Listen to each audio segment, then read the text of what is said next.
Hello everyone and welcome back. Today I'm going to be canning up some green beans here using a pressure canner. I have not done a video of showing you how to can beans yet or anything. Last weekend we did quite a bit of canning. Did not get any of that on video, but for starters, just want to go through kind of what we got all ready here. We got the beans, we got our lids, or our bands I should say. We got a little funnel. This is just a jar holder. We got our lids ready. Little thing for getting air bubbles out. And then we already have a pot of water going. Want to get the water up to boil to go in the jars. And then we got the pressure canner here with the right amount of water in there. Just on a medium heat right now. We don't need that boiling or anything. And then there's many ways you can warm up your jars right now. I just have them in the oven at 190 degrees. We already went through, washed the jars, washed the lids. You don't have to do the boil or put the lids in warm water on the stove anymore. You just have to wash them with some warm soapy water. And you can warm up your jars in the pressure canner, but with this many jars, I don't know how many jars I'm going to need, but I like to just use the oven to warm them up. And when you're pressure canning like over 10 minutes, your jars do not need to be sanitized or anything. They will get sanitized in the pressure canner. So now it's just a waiting game on getting the water boiling, and then we can start filling jars. So we'll see you in a little bit. Also, just a little tip when canning, either using a pressure canner or a water bath canner, just a little bit of vinegar in there will keep your jars from getting like that white crud looking stuff on them. So just a little bit of vinegar and it'll keep your jars nice and clear. Just another tip. All right, we're back. The water is boiling now, and as I explain or how this pressure canning process goes, it is a very time consuming process, but anyway, water's boiling, so now it's just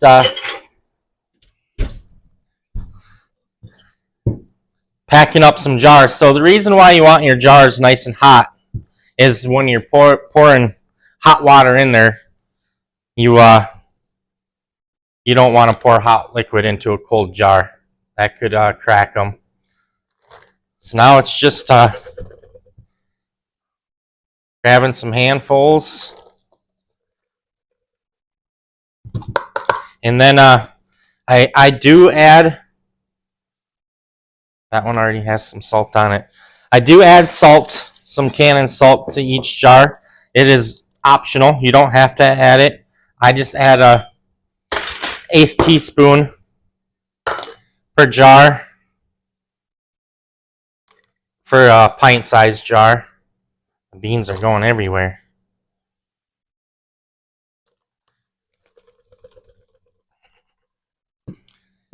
And then and just kind of go down, pack them tight.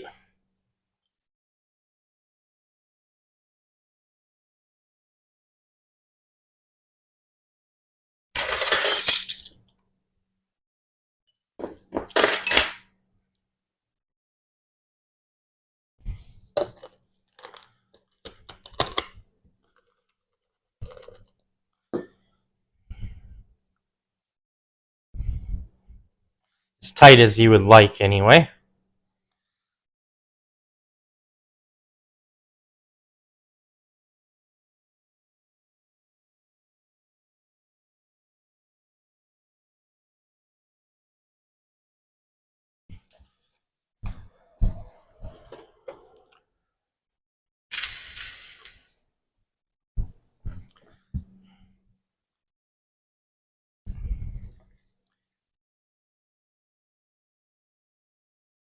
You want to leave 1/4 inch of headspace.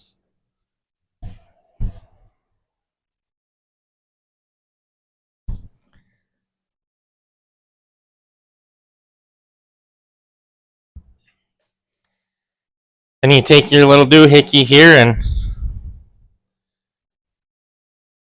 just go along all the edges and try to get all the air bubbles out. And you'll see when you do this, your water level will go down some.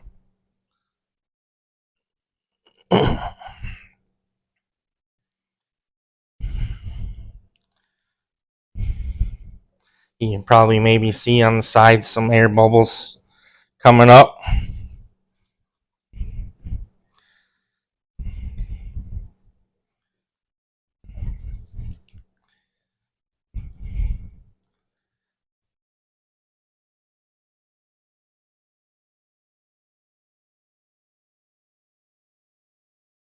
And if you need a little bit more water,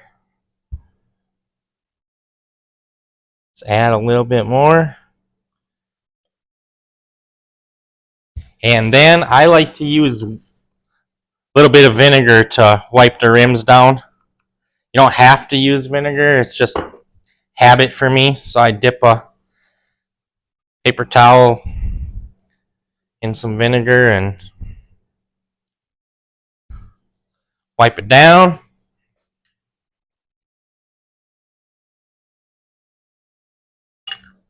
The lid's on, and then just fingertip tight.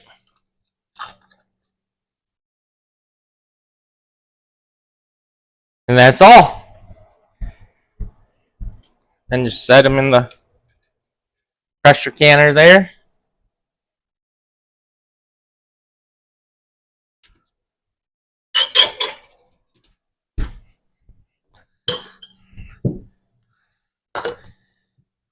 And repeat the process. So this is going to take a little bit here. We will turn the camera back on when the jars are full. See you in a bit. All right, looks like we got 13 jars, which is pretty good, more than I thought. So now it's just putting the lid on, turning it, making sure it's closed tight, turn the heat up, and more of a waiting game. So what you do now is you wait until there's a steady stream of steam shooting out of here. Once it's a steady stream, set a timer for 10 minutes, let it steam for 10 minutes, then we'll put the weight on. So once this has been steaming for 10 minutes, I'll get back to you. See you in a bit. All right, now that we got a steady flow of steam here, I'm just going to set a timer for 10 minutes.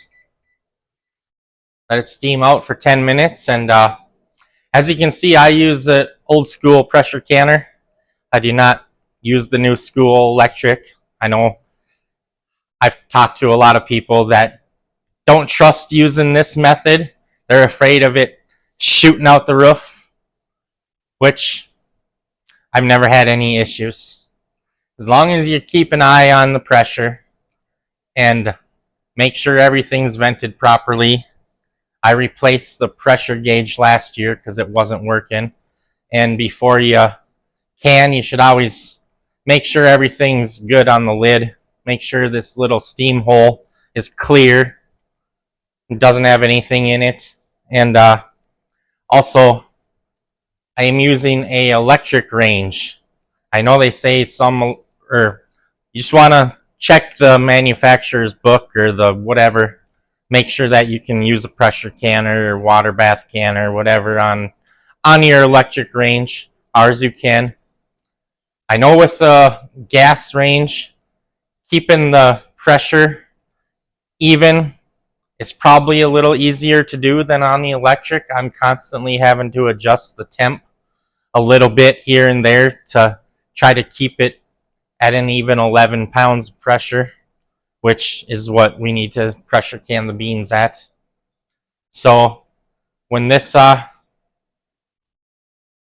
goes off, it's just all about putting this weight on there and wait until the dial reaches 11, and then you can start the timer. So when this gets to about 10 or 11, we'll come back. So all right, we got the pressure to 11 pounds now. So for beans, pint jars, the canning process is 20 minutes.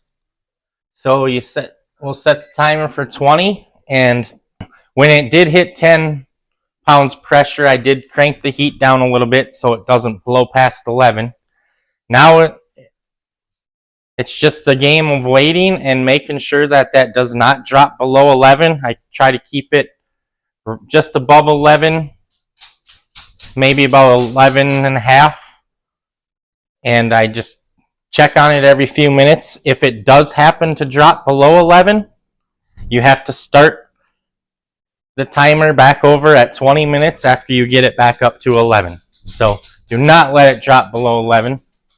As you can see, it's shooting up past, so I will turn the stove down a little bit more. And you might ask, why don't I just freeze the beans? Well, we've tried that. And freezing the beans just does not turn out as good as pressure canning them, in my opinion. So that's what we do around here. But anyway, in 19 more minutes, we'll be back and show you the next step. All right, 20 minutes is almost up. Timer's going to go off any second here.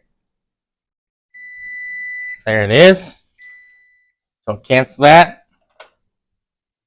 Turn the stove off, and you want to remove it from the heat. So I just lift up nice and gently.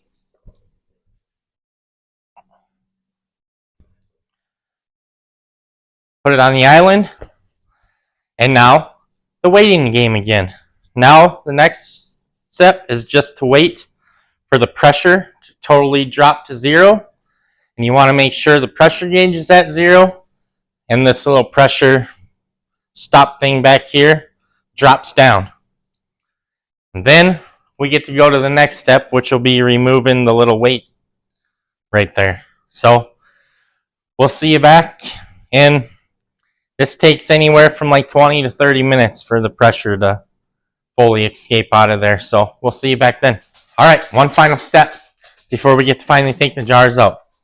And that is taking the weight off and now letting it vent for 10 minutes. Kind of cool everything down. Then we get to finally take the lid off, pull the jars out. So we'll see you in 10 minutes. All right. Finally, all the hard work has paid off. This has been, you're only going to see maybe a 15-minute video, but this process has taken probably right around 3 hours. So now we get to twist the lid. Make sure you open it up away from you so that steam don't get you. And we get to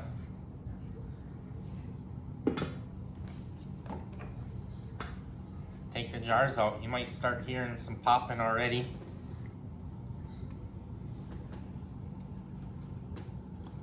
They look good.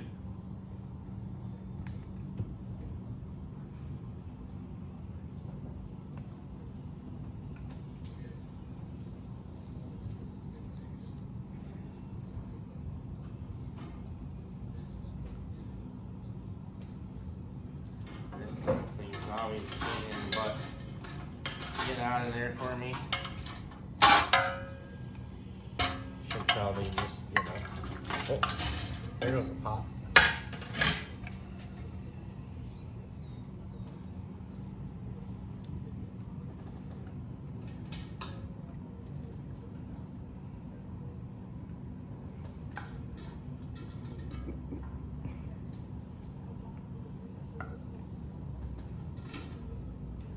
Heard a couple pops.